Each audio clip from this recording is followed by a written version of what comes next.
I'm bringing to the screen now Father David Todor, David Todor from the uh, Kitchener Waterloo region. His first delegation to the Kitchener Waterloo School Board went viral. He was a guest on some American major news programs, talking about his delegation, and has since made numerous delegations before the board. He's been studying the issue of books in libraries, and he's going to share his presentation with us today. Thank you very much, Melanie. I'm so glad to co-host our weekly Gender Wars report for you, with you. And for viewers, if you want to check that out, we normally put up a show once a week on Sunday afternoons on YouTube. It's the Weekly Canadian Gender Wars Report.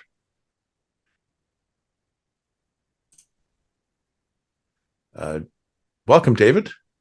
Shannon, thank you so much for having me. And Melanie, thank you so much for your uh, for the information that you shared. I'm really happy. I keep up with the Gender Wars report that you two do, and honestly, I'm disturbed every time. And I can't make up my mind if these people are open-minded, so open-minded that their brains fell out, or so closed-minded that they can't accept any new information, and it's basically just pseudoscience. And I know these people expect a pat on the back for their what I believe is degenerate behavior. And it really seems, all that stuff that Melanie presented, I really do believe you have to be a modern intellectual to come up with such ideas to justify such degenerate behavior. Because to be honest, a normal person on the street, if you talk to them, I don't think they can come up with these things. But I can tell that they're getting a little desperate when they're literally begging people for allyship and for support in this. And I think the tides are turning. And right now they're so bold that they really want to make sure that people don't misunderstand them. And I'm certainly not misunderstanding them. And I think we're all kind of getting and be like, yes, thank you so much for saying the quiet part out loud. But thank you once again for putting this together. Glad to have you, David. So you want to go ahead and share your screen, and we'll give you, what do you think, about 15, 20 minutes? Are you in that range? Yep. So I actually don't have anything to share on the screen. I'm just gonna talk to you about what's happening, and I'm gonna just read some sections from the book. So one of the things that parents are increasingly concerned about for some time now is the books that are available in the public schools, or just in schools as well. And when you confront the schools about this, they're going to try to dismiss your concerns. They actually educate staff on how to dismiss parental concerns. And these books, they'll have you believe that these books are approved by the Ontario government, or whatever province you're in, by the government. But the government, they have a list of books that are mandatory, but the schools have flexibility to add their own books as well. It's called supplementary material. So these books that are in the schools, they're not on the government approved list. I've checked that list as well. These are supplementary materials. Um, Books typically fall in one of two sections. It's either education or entertainment. And these books, I wouldn't say they're textbooks. They're not medical books. They're not therapy books. They're not self-help books. These are novels. These are stories. And I'm gonna go through a couple. I'm gonna go through three different books and just show you a range of material that is presented to the kids for various ages. Uh, these books are available physical copy in the libraries as well. There's ebooks, and then there's audio versions as well. So basically, any kid can access these books if there's an ebook or an audio copy anywhere. So 2 years ago, almost to the date, there was a teacher in Ontario named Carolyn Borjowski, and she presented at the Waterloo District School Board about age inappropriate books. And this is how I found out about what was happening. And I had to look into it to see for myself exactly what's happening. And I was a little bit shocked. And one of the books that was brought up was called The Other Boy. And I actually just had a delegation at the Waterloo District School Board this past Monday, January 22nd. And you saw that part of that clip in the opening video. And I talked about The Other Boy as well. So this book is available in all elementary schools. So what that means is kids from kindergarten to grade six have access to this book, physical copies of this book as well. So this book basically attempts to normalize and downplay side effects of medical interventions, which can lead to lifelong psychological and physical ramifications. I'm just going to read a little bit from this book just to give you an example about what these kids are being exposed to, and you can make up your mind if you think this is appropriate for kids. So here's a quote from the book. Dr. Ann gave him a patient smile.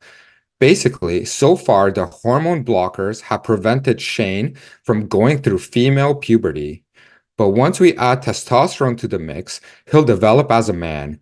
His voice will deepen, he'll get an Adam's apple and more body and facial hair. Okay, that's that slowly. But what if he stops taking the shots? That's reversible too, right? Not entirely, Dr. Ann said. I could tell she was choosing her words carefully. Some of the changes will be permanent. Shane would have skipped female puberty, which means he most likely won't be able to have children naturally. It's cool, Shane interjected. So this is the kind of material that kids are being exposed to, and they're hoping to normalize this behavior. And I have a lot more things to say about this. I'm gonna give you a little bit of an overview about what this means after I go through the books. But like I said, these books, just for context, are available to minors age 4 and up. There's another book called "This Book Is Gay," and this was written by a transgender author, Juno Dawson. And basically, they hide adult content in children's books. And the way they get away with age appropriateness is they change the words to make them sound more childish and cute. And you're going to see over here, there's words like, instead of saying hand job, they'll say handies. Instead of saying anal sex, they're going to say blowies or bummies. And instead of saying blowjobs, they're going to say blowies. And because they're able to present what I believe is explicit sexual content and behaviors to minors, they're able to say this is age appropriate because the words sound cute. All right, so this is the book. It's called This Book is Gay. I'm just gonna read a little bit. This book basically is a manual on how you can attract minors through dating apps as well, and it identifies and defines sexual behaviors as well. So I'm just gonna quote directly from the book. If you're on Grindr under the age of 18, brackets, it happens. Be aware that swapping adult pics is actually illegal. You are distributing child pornography, even if it's of yourself.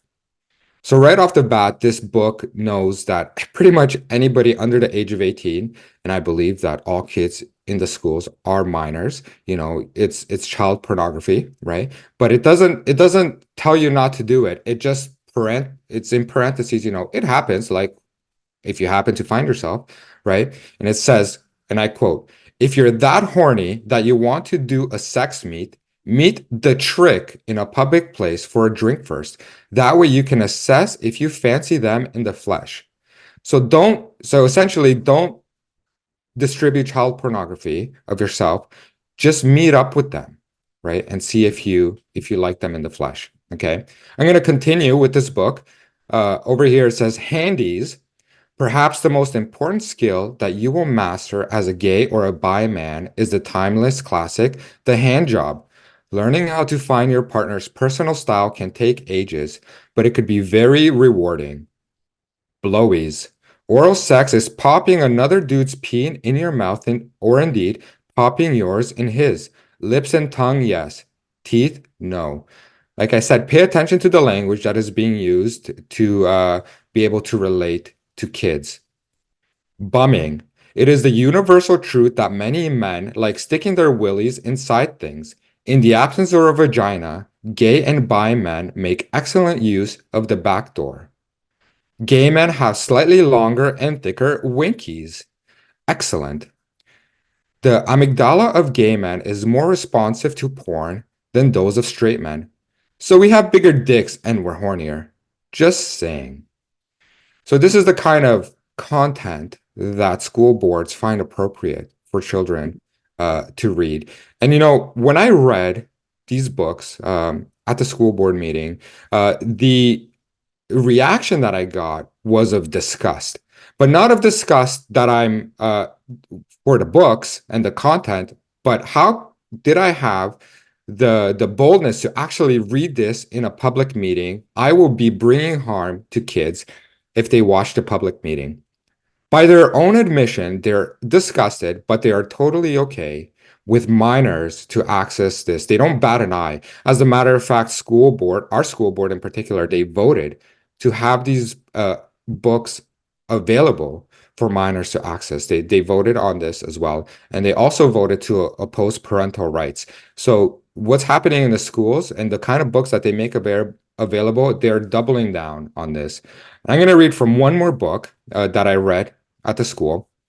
And this book is available to high school kids as well. And I just want you to let me know if you find this material acceptable. Like I said, I believe that all students under the age of 18 are minors, right? Under the age of 16, they cannot consent to sexual advances or anything, regardless of perceived consent as well. It's the law.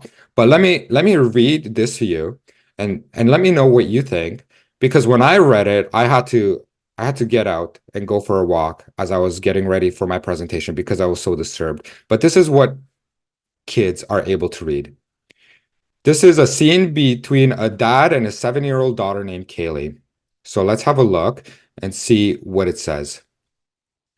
The book is called Identical, and I quote, "He lifted her gently, sat her down on the bed beside him. Then he opened the snaps on the fly of his flannel pajamas.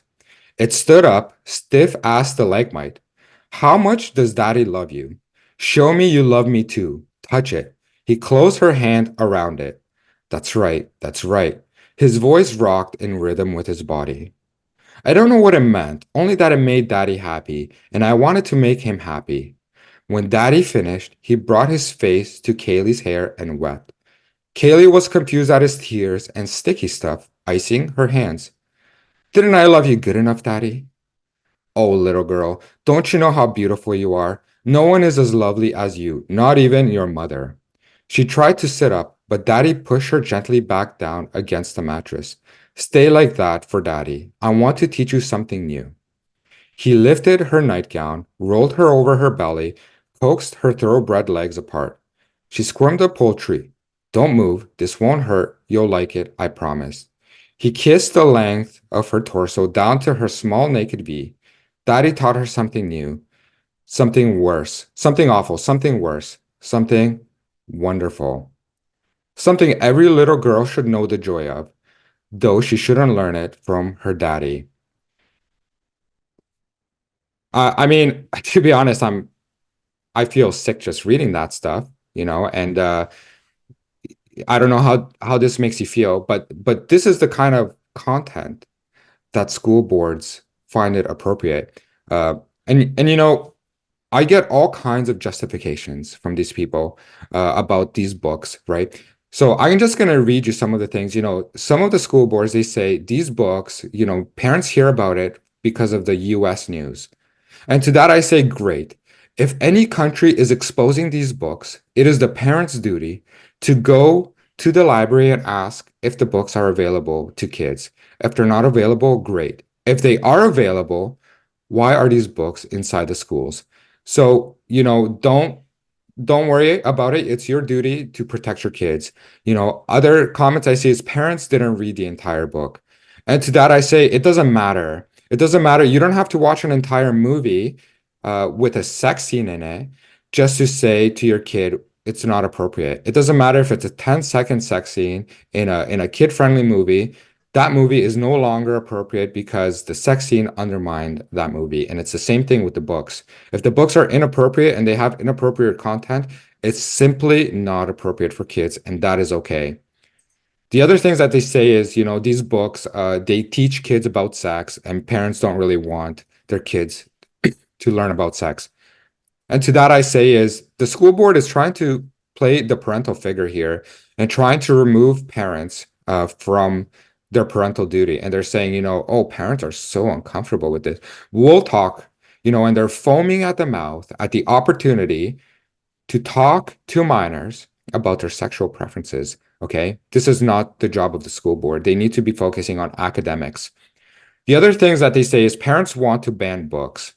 And to that, I say they're a bunch of hypocrites because they're banning children classic books.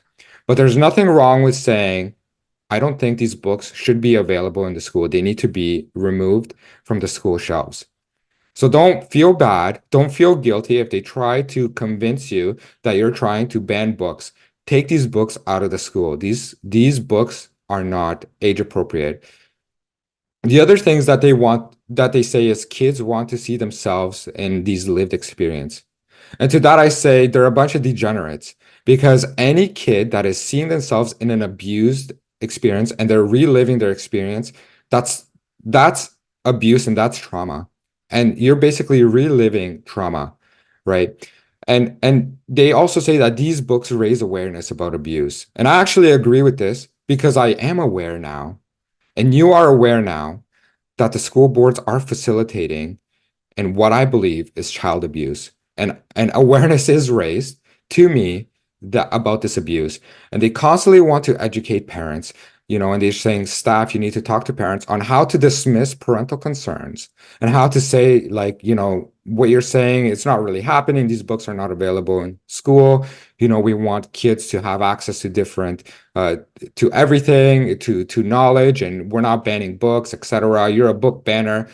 Doesn't matter. At the end of the day, these books are completely inappropriate, and these books are available inside the schools. And I just wanted to tie this together and teach you what it means to groom children, because at the end of the day, I want to tell you how these books are being used to normalize this behavior. Okay, so grooming, just gonna go through this really quick, has 7 steps, and I'm gonna tie this all in with the books.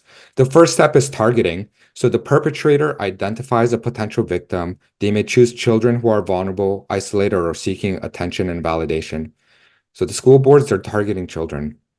The groomer initiates a contact with the child, often pretending to be friendly and caring. They may use online platforms, social media, in-person interactions to establish rapport and gain the child's trust. And this is exactly what they're doing. We're empowering the kids, trust us. We have your the best in mind for you. It's your right as a kid, right? Then they establish a connection. The groomer creates to work a close emotional bond with the child. They may provide attention, compliments, and gifts to make the child feel special and valued. And we see this happening in the schools. They have shrines in the library, making the children feel special. Come over here, let's read these books. We got these great books. You can be an ally, right? They isolate the child. So the groomer may attempt to create distance between the child, their friends, family, and other protective figures. This isolation makes the child more dependent on the groomer and less likely to disclose abuse. This is exactly what we're seeing. We saw in Melanie's presentation. There are procedures and policies in the schools that say don't tell the parent if the kid chooses to transition at school. They isolate kids from their parents. The other thing that these books are doing is desensitizing, which is the next step. So the groomer gradually introduces sexual content into their interactions with the child. This can be done through decisions, explicit content, or sharing inappropriate material. The aim is to normalize sexual topics and behavior. And this is exactly what we're seeing right now in the schools. And when kids go to school, if a child brings up something sexual and they talk about hand jobs and anal sex and all that stuff, that's a red flag that this child is probably being abused. But because they're normalizing all this behavior and all this talk through days of sexual celebration, and they bring in organizations and they have material and stuff, and they're constantly talking to kids about their preferred sexual behaviors. Now, you can't tell the difference between actual vulnerable children who are being abused or if they're just talking because it's the latest trend to talk about in school. Okay. So they're normalizing this behavior. They're basically desensitizing kids. The next is the groomer starts testing boundaries. Uh, to see the child's reactions to sexual advances. They may gauge how far they can push the child without encountering resistance or disclosure. And finally, it's exploitation. Once the groomer believes the child is emotionally and psychologically conditioned, they may escalate the abuse to involve sexual conduct or exploitation. And this is actually what I'm going to go through next as well. And I believe these books are doing just that in schools. And the teachers in Ontario, they graduate from the Ontario College of Teachers. And I've asked for the document to identify and defy child abuse because I believe that's what these books are doing. So they sent me a document called Child Sexual Abuse. It is your business. And yes, it is my business. It is your business as a parent to know exactly what's happening. So according to the Canadian Centre for Child Protection, which this is the organization that Ontario College of Teachers uses, they say non-contact sexual abuse includes exposing a child to sexually explicit material and asking sexually intrusive questions or making sexually explicit comments to a child. Signs of sexually abused children include advanced sexual knowledge beyond their level of development, sexualized behavior inconsistent with behavior of children of the same age, withdrawn, depressed, decline in school performance, aggressive, self-destructive, and many more. Concerning adult behavior is using children to meet their emotional needs, aka affirmation. And we have really woke teachers in the school who have the flags out there who are looking to get affirmation from the kids, respect my pronouns. They're looking to give out affirmation to their kids as well. That's what it looks like, right? Normalizing or minimizing inappropriate interactions with children, making sexual references, encouraging children to behave sexually towards each other, making sexual references in the presence of children. And I believe if a child is led to be convinced that medical and genital alteration is required to achieve an identity, I believe this is child abuse as well. So I'm trying to tie this all together. And as you can see, the books that are presented to minors in school, I believe this is together with isolating and opposing parental rights.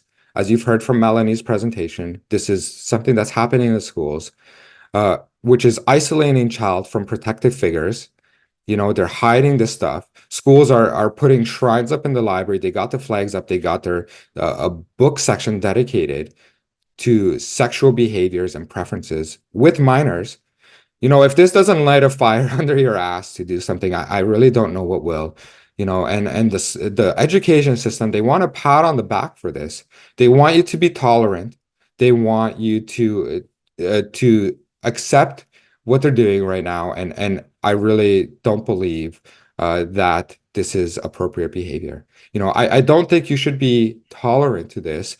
And they say parents are hateful, parents are bigots, and all of this. And to that, I say, what do you expect? Do you expect a pat on the back? I hate this kind of behavior. I hate when children are put in a position to what I consider as abuse. This behavior should not be loved. Parents have the right to abuse this behavior, and parents need to participate in their own rescue. And of course, this is what this summit is all about that Shannon put together, to inform parents about their rights. And my presentation is almost over, and I just wanted to say one more thing. If any staff encourages or exploits children through sexual conversation, grooms them, has relationships with them, urges them on a path of medical identity, sterilizes them from an early age, or celebrates their preferred sexual identity, they need to be removed immediately, and in my opinion, jailed. Because we grew up in a time, and I remember a time when having sexual discussions with children was completely inappropriate. You can't have sexual discussions at work. That's called workplace sexual harassment, right? But now it's called sexual empowerment. The language is flipped. You're the bad guy now as a parent because you're concerned. Don't be fooled by this. You are the authority.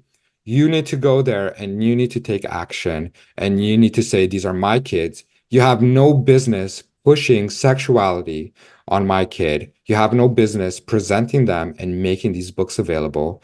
There's absolutely nothing wrong with you as a parent sticking up and saying this is completely inappropriate. I will not tolerate this behavior.